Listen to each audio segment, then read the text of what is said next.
بسم اللہ الرحمن الرحیم ربنا وابعث فیہم رسولا آمنت باللہ صدق اللہ مولانا العظیم وصدق رسولہ النبی الکریم الامین ونحن على ذلك من الشاهدين والشاكرين والحمد لله رب العالمين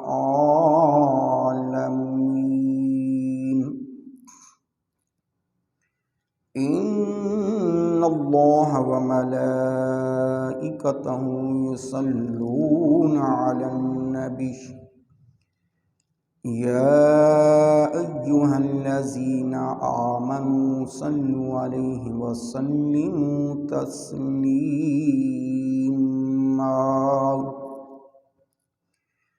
اللهم صل على نبينا صل على محمد صل على كريمنا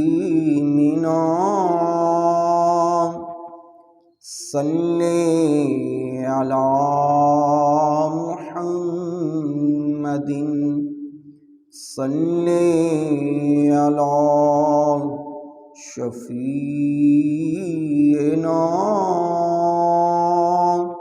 صل على محمد وبارك وسلم صل عليه.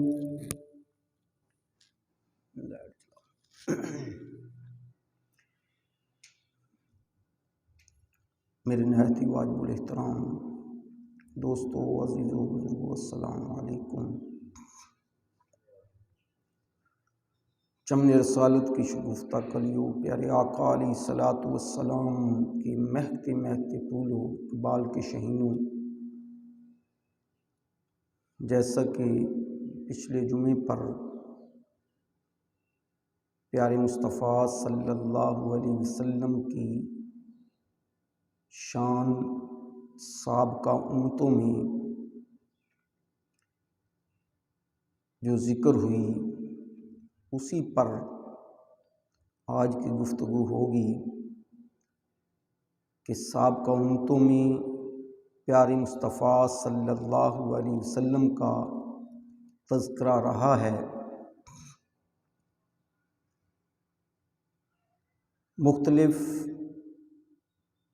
ممالک کے حکمرانوں نے پیارے آقا علیہ الصلاۃ والسلام کے آنے کی خوشخبریاں سنائیں، جس طرح کہ صہب بن ذی یزن نے خوشخبری سنائی جو کہ یمن کا بادشاہ تھا، اور اسی طرح ہرقل بادشاہ جو سلطنت رومیہ کا شہنشاہ تھا، اس نے بھی لوگوں کو بتایا کہ پیارے مصطفیٰ صلی اللہ علیہ وسلم جو آخر الزمان نبی ہیں وہ آنے والے ہیں، بلکہ آ گئے ہیں. ایک دن اس نے خواب دیکھا، ہرقل بادشاہ نے خواب دیکھا کہ وہ ستارہ طلوع ہو گیا ہے، اور جو اس بات کی گواہی دے رہا تھا کہ اس قوم کا بادشاہ ظاہر ہو گیا ہے. اب وہ بڑا پریشان. لوگوں نے پوچھا کہ آپ پریشان کیوں ہیں؟ تو بتانے لگا کہ میں نے ایک خواب دیکھا ہے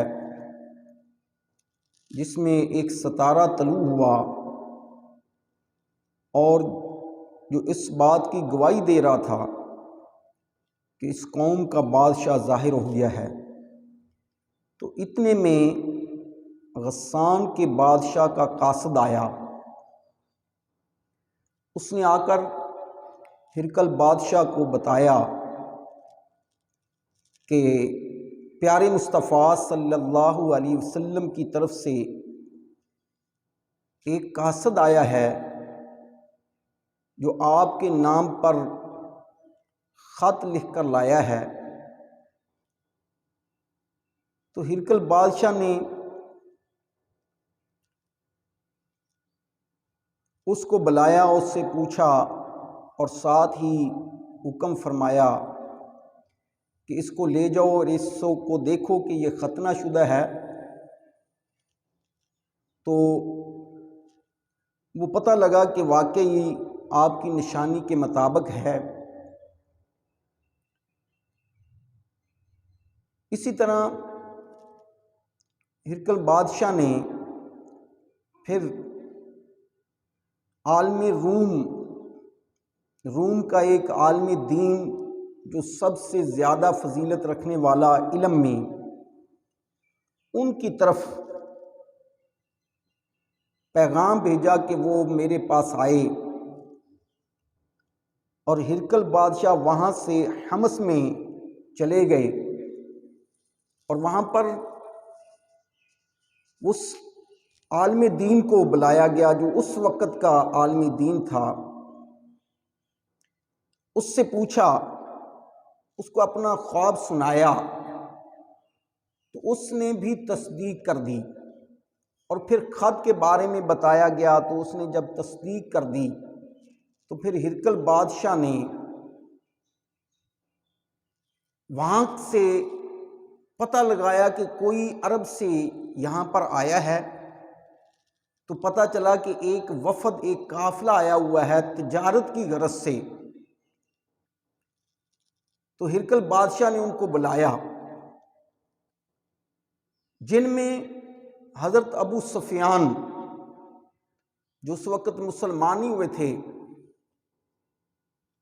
پیارے آقا علیہ الصلوۃ والسلام کے ابھی تک دشمن تھے، اسلام کے خلاف تھے، وہ موجود تھے۔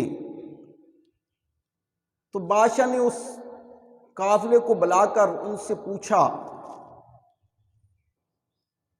پیارے مصطفیٰ صلی اللہ علیہ وسلم کے بارے میں، اور پھر کہا کہ تم میں سے کوئی شخص ان کے زیادہ قریب ہو یا خاندان سے ہو؟ تو ابو سفیان نے کہا کہ میں ان کے زیادہ قریب ہوں، میں اسی خاندان سے ہوں۔ تو ہرقل بادشاہ نے حضرت ابو سفیان رضی اللہ تعالی عنہ کو سامنے بٹھایا اور اس کے پیچھے جو ان کے ساتھی تھے ان کو بٹھا لیا۔ کہا کہ میں ان سے سوال کروں گا، اگر یہ میرے سوال کا غلط جواب دے تو تم نے مجھے اشارے سے بتا دینا ہے، اشارہ کر دینا ہے کہ یہ غلط بیانی کر رہا ہے، غلط بول رہا ہے۔ تو حضرت ابو سفیان سے ہرقل بادشاہ نے پوچھا، سوال کیا کہ خاندان کے اعتبار سے پیارے آقا علیہ الصلوۃ والسلام کے خاندان کے اعتبار سے تمہاری کیا رائے ہے؟ تو حضرت ابو سفیان نے آگے سے جواب دیا کہ خاندان کے اعتبار سے آپ اعلیٰ اور عرفہ ہیں، بلند مقام رکھتے ہیں۔ تو پھر ہرقل بادشاہ نے سوال کیا، کیا نبوت کا دعویٰ تم میں سے کسی نے کیا؟ یعنی اس خاندان میں سے کسی نے پہلے بھی نبوت کا دعویٰ کیا ہے؟ تو حضرت ابو سفیان کہنے لگے کہ اس سے پہلے نہیں کیا کسی نے۔ پھر بادشاہ نے سوال کیا، کیا اس کے آب و اجداد میں سے کوئی ایسا گزرا ہے کہ جس نے یہ دعویٰ کیا ہو؟ کہا کہ نہیں۔ پھر سوال کیا کیا پیارے مصطفیٰ صلی اللہ علیہ وسلم کی پیروی کرنے والے وہ روسا ہیں یا ضعیف ہیں، امیر لوگ ہیں یا غریب لوگ ہیں، سرداروں میں سے ہیں یا رعایا میں سے ہیں؟ تو حضرت ابو سفیان رضی اللہ تعالیٰ عنہ جواب دیتے ہیں کہ وہ ضعیف لوگوں میں سے ہیں، کمزور لوگوں میں سے ہیں، غریب لوگوں میں سے لوگ جو ہیں وہ زیادہ تر آپ کی پیروی کر رہے ہیں۔ تو ہرقل بادشاہ نے پھر سوال کیا کیا وہ بڑھ رہے ہیں یا کم ہو رہے ہیں؟ یعنی آپ کی دعوت سے لوگ بڑھ رہے ہیں یا کم ہو رہے ہیں؟ تو آپ نے جواب دیا کہ بڑھ رہے ہیں، زیادہ ہو رہے ہیں۔ اس پر پھر اس نے سوال کیا کیا کوئی شخص دین سے ناراض ہو کر مرتد تو نہیں ہو رہا؟ یہ دین سے پھر جاتا ہے یا نہیں جاتا؟ یعنی ایک بندہ ایک دفعہ تو داخل ہو گیا، لیکن جب اس کو اس کی حقیقت معلوم ہوئی، پہلے تو اس نے باتیں سن کر اس سے گرویدہ ہو گیا، تو ہو سکتا ہے کہ وہ گرویدہ ہو کر اس دین میں داخل ہو جائے، پھر جب اس کو پریکٹیکل طور پر دیکھے، پھر اس کے سامنے وہ چیزیں آئیں کہ جو حقیقت میں نہ ہوں، تو کہا کہ ایسا کرنے کے بعد کیا کوئی مرتد بھی ہوا ہے؟ تو حضرت ابو سفیان رضی اللہ تعالیٰ عنہ آپ فرماتے ہیں کہ نہیں، کوئی مرتد نہیں ہوا۔ یہ میں بار بار حضرت ابو سفیان رضی اللہ تعالیٰ عنہ اس لیے کہہ رہا ہوں کہ آپ ایمان لے آئے تھے، فتح مکہ کے موقع پر آپ ایمان لے آئے تھے۔ یہ الگ بات ہے کہ آپ پہلے کافر تھے، اس وقت جب یہ مکالمہ ہو رہا تھا کافر تھے، لیکن ہم جب آپ کا اب نام لیتے ہیں تو اس وقت آپ کا اچھے الفاظ میں نام لینا چاہیے، کیونکہ وہ صحابی رسول ہیں، ایمان لے آئے تھے۔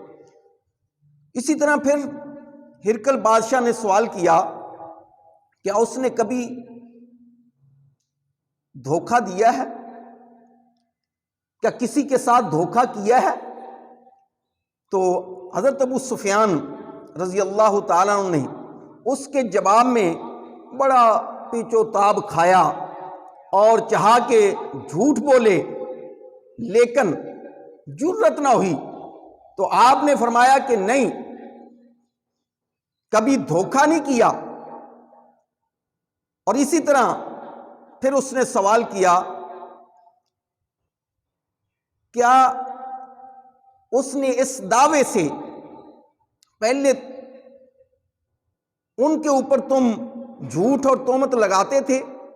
یعنی جب نبوت کا پیارے آقا علیہ الصلوۃ والسلام نے دعویٰ کیا ہے تو اس سے پہلی جو زندگی گزاری ہے 40 سالہ، اس کے اندر کیا جھوٹ اور تہمت کی بات تم لوگ ان کے اوپر لگاتے تھے؟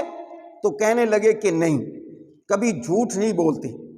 اور اسی طرح پھر سوال کیا کیا تم نے ان سے لڑائی بھی کی ہے یا نہیں؟ کہا کہ لڑائیاں بھی ہوئی ہیں، جنگیں بھی ہوئی ہیں۔ تو اس نے کہا کہ پھر کیا اس کا نتیجہ کیا نکلا ہے؟ نتیجے کے طور پر آپ نے کیا پایا؟ تو حضرت ابو سفیان رضی اللہ تعالیٰ عنہ آپ فرمانے لگے کہ کبھی ہم جیتتے ہیں، کبھی وہ جیتے ہیں۔ اسی طرح پھر اس نے سوال کیا کہ وہ کس چیز کا حکم دیتا ہے، وہ نبی کریم صلی اللہ علیہ وسلم کس چیز کی دعوت دیتا ہے، کس چیز کا حکم دیتا ہے؟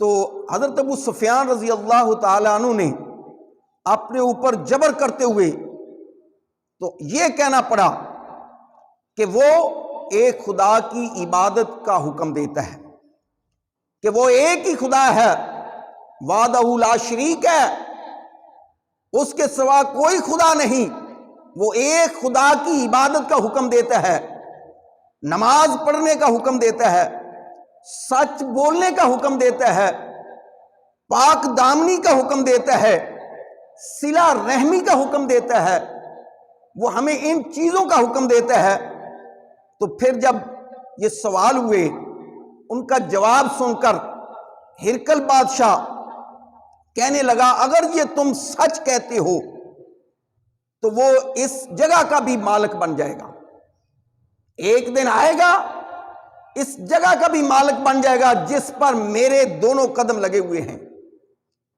جس پر میں قدم رکھے ہوئے ہوں، اس جگہ کا بھی وہ مالک ہوگا۔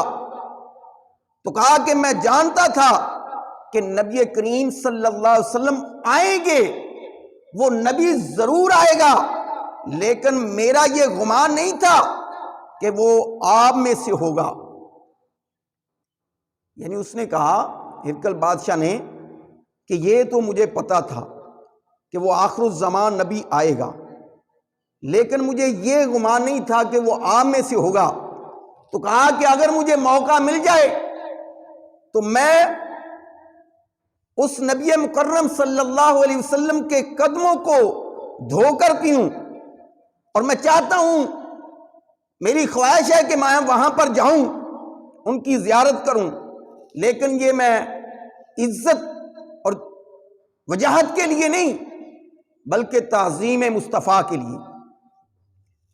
اب اس نے ہرقل بادشاہ نے دروازہ بند کیا، وزراء، رؤساء اور مذہبی علماء کو بلایا، جو اس وقت کے مذہبی علماء تھے ان کو بلایا، اپنے وزراء کو بلایا، قوم کے سرداروں کو بلایا اور دروازے بند کر دیے، اور ان کو کہا کہ یہ جو لیٹر آیا، خط آیا ہے، یہ اس نبی مکرم صلی اللہ علیہ وسلم کا ہے جو آخر الزمان ہیں، جو آخری نبی ہیں، جو نماز کا حکم دیتے ہیں، ایک خدا کی عبادت کا حکم دیتے ہیں، جو صلہ رحمی کا حکم دیتے ہیں۔ تو میں کہتا ہوں کہ ہم پیارے مصطفیٰ صلی اللہ علیہ وسلم کے ہاتھ پر بیعت کر لیں۔ اگر ہم ہدایت چاہتے ہیں، اگر ہم اپنی فلاح چاہتے ہیں، اگر ہم اپنی بہتری چاہتے ہیں تو پیارے مصطفیٰ صلی اللہ علیہ وسلم کے ہاتھ پر بیعت کر لیں۔ لیکن وہ رؤساء، وہ سردار، وہ مذہبی علماء، وہ وزراء، وہ کہتے ہیں، تاریخ بتاتی ہے کہ وہ فوراً اٹھے، آگ بگولا ہو گئے، گدوں کی طرح دلچیاں مارنے لگے اور کہنے لگے کہ اس لیے ہمیں بلایا ہے، ہم ان کا دین قبول نہیں کریں گے۔ اب دروازوں کی طرف لپکے، دروازوں کو بند پایا اور پھر واپس رکے، تو پھر بادشاہ نے کچھ ٹھہر کر پھر ان کو بلایا کہ آؤ۔ ہرقل بادشاہ نے ان کو بلایا، جب اس نے سوچ لیا کہ اب یہ لوگ ایمان لانے والے نہیں ہیں، اب یہ لوگ پیارے مصطفیٰ صلی اللہ علیہ وسلم کی بیعت کرنے والے نہیں ہیں، اپنے دین پر بڑے ہی پختہ ہیں، اس نے بلا کر کہا کہ میں تو تمہیں آزمانے کے لیے یہ بات کہہ رہا تھا، لیکن وہ اقتدار کا لالچ، اس بادشاہت کا لالچ کی وجہ سے پھر وہ ہرقل بادشاہ جو ہے وہ ایمان نہ لایا، اور اس نے لوگوں کو کہا کہ میں نے تو تمہیں آزمایا تھا، میں نے تو تمہیں پرکھا تھا کہ تم اپنے دین پر کتنے پختہ ہو، اس لیے میں نے یہ بات کہی۔ حالانکہ وہ اندر سے یہ مان چکا تھا، روزے روشن کی طرح ان کے اوپر یہ بات عیاں ہو چکی تھی اور وہ مان چکا تھا، لیکن وہ اپنی بادشاہت کی وجہ سے، شہنشاہ ہونے کی وجہ سے وہ ایمان نہ لایا۔ لیکن اس وقت بھی پیارے آقا علیہ الصلوۃ والسلام کا بھی خط پہنچا ہے اور انہوں نے اپنی کتابوں کو پڑھا ہوا تھا، تو انہوں نے کہا کہ ہم نے یہ مانا ہے، ہمیں یہ یقین تھا کہ آخر الزمان نبی آئیں گے۔ اور اسی طرح حضرت سلمان فارسی رضی اللہ تعالی عنہ آپ فرماتے ہیں کہ میں ایران کے شہر اصفہان کے علاقے میں پیدا ہوا، میرے والد محترم اصفہان شہر کے سردار تھے اور مجوسی ان کا مذہب تھا۔ حضرت سلمان فارسی رضی اللہ تعالیٰ عنہ سے بڑا پیار کرتے تھے، ان کو باہر نہیں جانے دیتے تھے، گھر میں بند رکھتے تھے۔ اور ایک دن ایسا ہوا کہ کہا کہ جاؤ فصلوں کو دیکھ کر آؤ۔ اب نکلے ہیں، بڑے ہیں، نکلے ہیں، راستے میں عیسائیوں کا گرجا تھا، وہاں پر کوئی بیان کر رہا تھا، وہاں پر رک گئے، ان کا دین پسند آیا، ان کی باتیں پسند آئی، شام تک وہاں پر بیٹھے رہے۔ والد ڈھونڈتا رہا، پھر آخر کار شام کو جب آئے تو اس نے ان کی باتیں سنی تو دل میں خیال آیا کہ کہیں یہ اس دین کو، اس مذہب کو نہ چھوڑ دے، مجوسیت کو ترک نہ کر دے۔ تو باپ نے اس کو بیڑیاں لگا دی، لوہے کی زنجیروں سے جکڑ دیا۔ برکیف آپ فرماتے ہیں، حضرت ابن عباس رضی اللہ تعالیٰ عنہ سے یہ واقعہ ذکر کرتے ہیں، حضرت ابن عباس رضی اللہ تعالیٰ عنہ سے جب یہ باتیں کر رہے ہیں، آپ فرماتے ہیں کہ میں نے اور صحابہ کو بھی بتایا، تو یہ حضرت ابن عباس نے یہ ذکر فرمایا ان کی باتوں کا۔ آپ فرماتے ہیں کہ انہی دنوں ایک قافلہ جو ہے وہاں سے شام کی طرف جا رہا تھا، تو میں نے چپکے سے اس قافلے میں شامل ہو گیا۔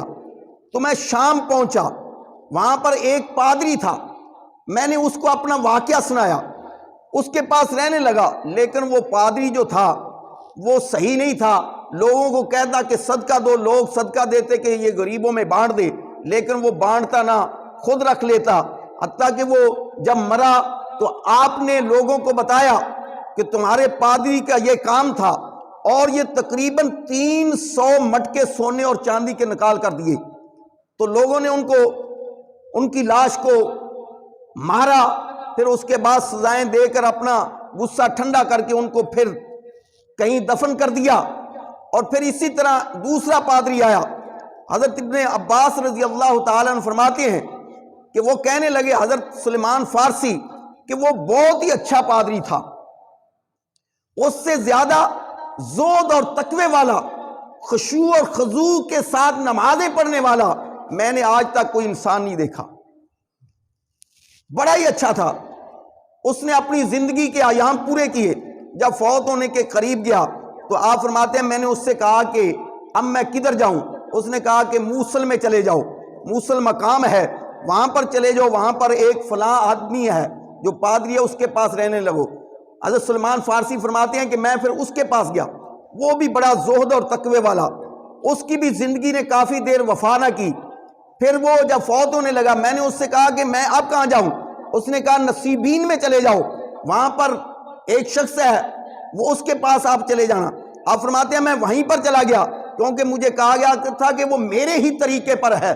اب میں وہاں پر پہنچا، ان کو ویسے ہی پایا، اس کی بھی زندگی نے وفا نہ پائی۔ اب وہ فوت ہونے لگا، میں نے اس سے وصیت مانگی کہ آپ مجھے بتائیں میں کہاں جاؤں؟ اس نے کہا اب ایک شخص ہے جو اس زمانہ میں ہے، وہ ہے اموریہ میں، وہاں پر چلے جاؤ۔ آپ فرماتے ہیں میں وہاں پر چلا گیا اور اس کو ایسے ہی پایا جس طرح میرے اس استاد نے بتایا، اس پادری نے بتایا تھا۔ پھر میں وہاں پر رہا، جب اس کی زندگی نے بھی وفا نہ پائی، وہاں پر وہ بھی فوت ہوا، تو اس سے پہلے میں نے اس سے پوچھا اب میں کہاں جاؤں؟ اس نے کہا اب دنیا میں اس جہاں میں اور تو کوئی پادری اس قسم کا نہیں رہا جس کے پاس میں تمہیں بھیجوں، لیکن آپ یہاں سے اس جگہ پر چلے جائیں جہاں پر پیارے مصطفیٰ صلی اللہ علیہ وسلم کی ہجرت گاہ ہوگی، یعنی آخر الزمان نبی آئیں گے، وہاں پر آپ چلے جائیں اگر جا سکتے ہیں۔ تو آپ حضرت سلیمان فارسی رضی اللہ تعالیٰ عنہ آپ فرماتے ہیں کہ اس نے مجھے چند نشانیاں بتائیں۔ ایک نشانی تو یہ ہے کہ وہ صدقہ نہیں کھائیں گے، دوسری نشانی یہ ہے کہ وہ ہدیہ کھائیں گے، تیسری نشانی یہ ہے کہ دو کندھوں کے درمیان نبوت کا نشان ہے۔ تو آپ فرماتے ہیں میں پھر وہاں سے چلا، ان کو دفن کرنے کے بعد ایک قافلے کو ملا جو نخلستان کی طرف آتا تھا۔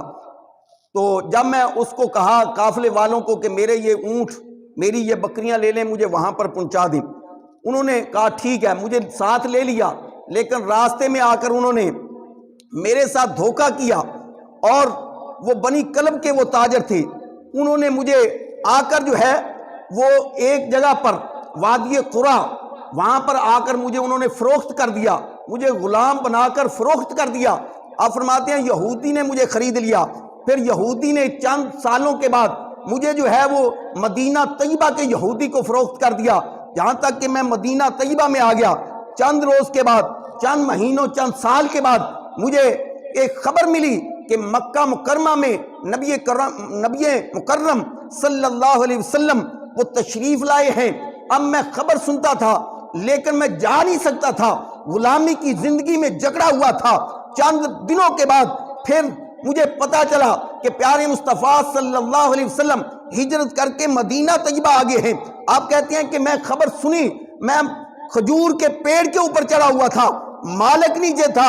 میرے مالک کے چچا زاد بھائی نے آ کر بتایا میرے مالک کو کہ ایک مسافر آیا ہے قبا کی زمین پر، اور قبا کی زمین پر جب آیا ہے تو لوگ اویس اور خزرج کے جو لوگ ہیں وہ اس کے اوپر گر رہے ہیں۔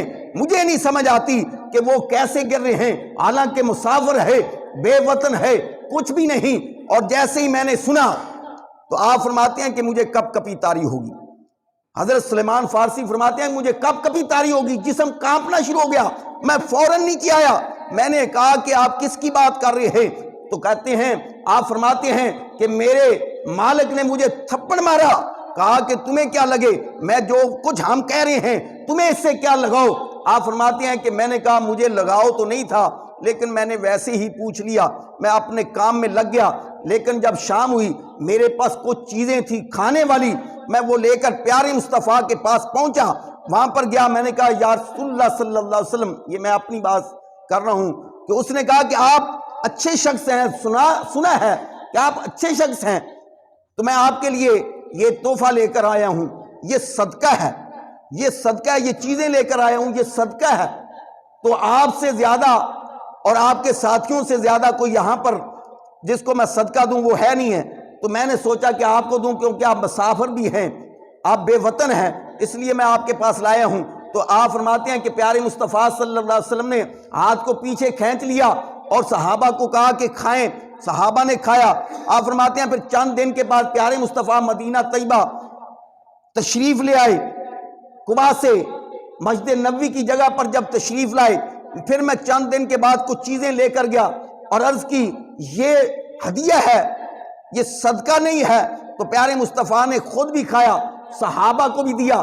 پھر چند روز کے بعد میں جنت البقیع میں گیا تو پیارے مصطفیٰ صلی اللہ علیہ وسلم کسی کے جنازے میں وہاں دفن کرنے کے لیے تشریف فرما تھے۔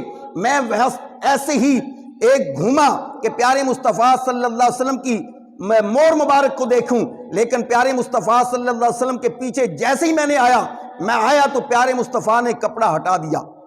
حضور بھی جانتے تھے کہ یہ اس کا مقصد کیا ہے، حضور جانتے تھے کہ اس بندے کا مقصد کیا ہے۔ جیسے ہی پیچھے آیا، کپڑا ہٹایا، میں بے ہوش ہو کر نیچے گرا، پھر اٹھا۔ پیارے مصطفیٰ صلی اللہ علیہ وسلم نے مجھ سے پوچھا، میں نے اپنا پورا واقعہ سنایا۔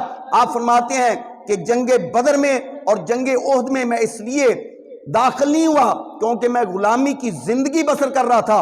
پھر حضور علیہ الصلوۃ والسلام نے مجھے مشورہ دیا کہ آپ مکاتبت کر لیں، مکاتب بن جائیں۔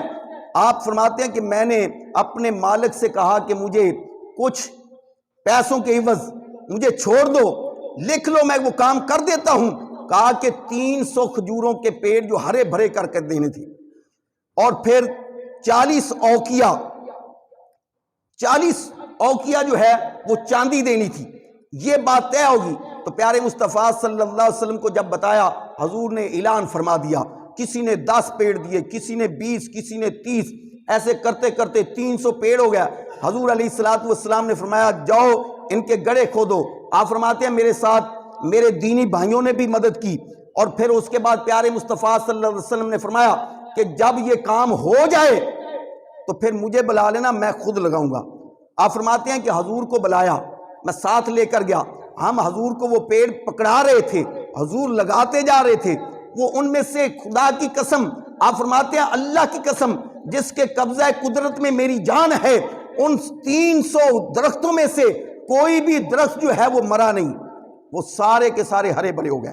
اور پھر حضور علیہ الصلوۃ والسلام نے ایک آنڈا جو ہے وہ سونے کا وہ مجھے دیا، اس سے میں نے اپنا وہ 40 اوقیہ جو میں نے قرض دینا تھا وہ پورا کر دیا، اور پھر میں آزاد ہو گیا، اور پہلی جنگ خندق، غزوہ خندق میں آپ فرماتے ہیں میں شریک ہوا، اس کے بعد پھر میں ہمیشہ شریک ہوتا رہا۔